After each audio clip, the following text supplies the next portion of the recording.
Hey guys, I'm Minister James Moss, and we're back here with continuing education. We're in the book of Luke, and we're actually getting into the home stretch. We're in chapter 22, and this video we're going to cover verses 47 through 53 in chapter 22. This one is entitled, Jesus is Betrayed and Arrested. All right, here we go.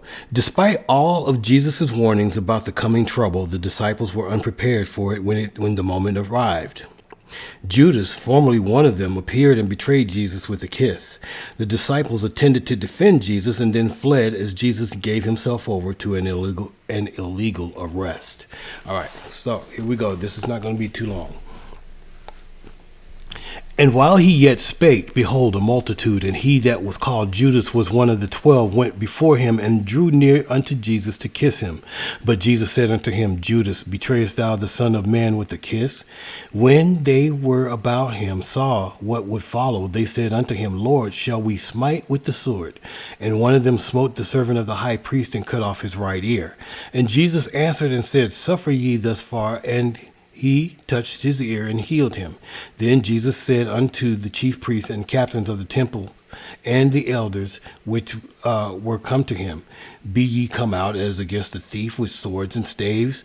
When I was daily with you in the temple, ye stretched forth no hands against me, but this is your hour and the power of darkness. All right. So, and then, the other gospels, we get more vivid details of all of this. Luke was very brief with this, as well as Mark. All right, here we go. Verse 47, even as Jesus spoke the words about not being overcome by temptation, a mob approached. The leader was Judas, who had gone to the Jewish religious leaders in order to betray Jesus. He was at the Last Supper with Jesus and the other disciples, and then had abruptly left, apparently to let the leaders know where to find Jesus.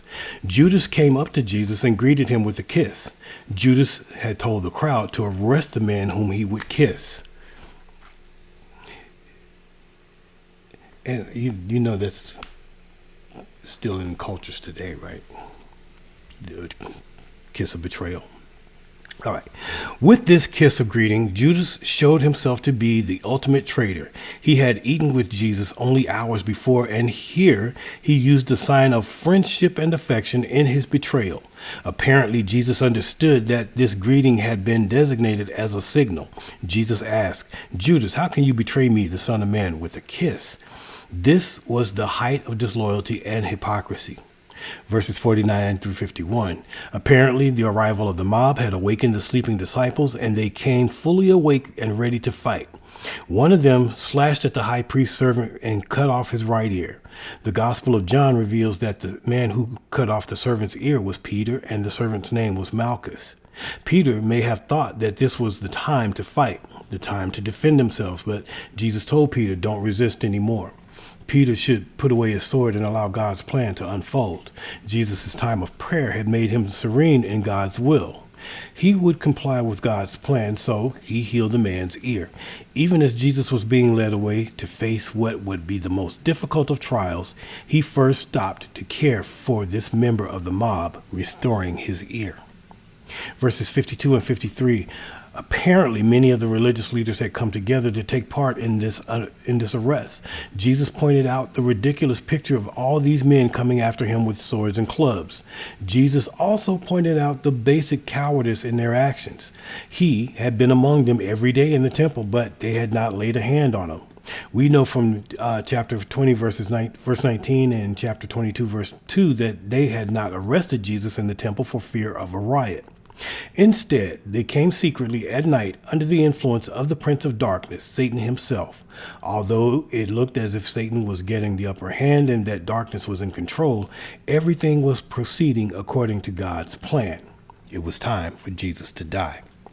All right, so now we see where he is betrayed and arrested. Again, just as the commentary lets you know, if you go into like John and Matthew, you really get more details surrounding the arrest. I mean, it wasn't just that quick. There were other things that took place, but you find those details in the other gospels. All right, so thank you if you're here and you hear me stumbling and all that, you made it to the end of the video. God bless you. Thank you so much for your patience with me. And it is a trying thing to read the King James Version out loud. I mean, as I read it in silence, I'm like, "Phew, man, I feel like a scholar. But then when I read it out loud, I feel like, ooh, I need to get hooked on phonics. But anyway, I hope and pray that it doesn't sway you to not listen, to not learn, and to not proceed and just go after it. Go after what it is that God has to say to you, and be bold about it. I hope it encourages you to move on. I hope my mistakes actually encourage you to keep on despite your mistakes, because we're going to make them.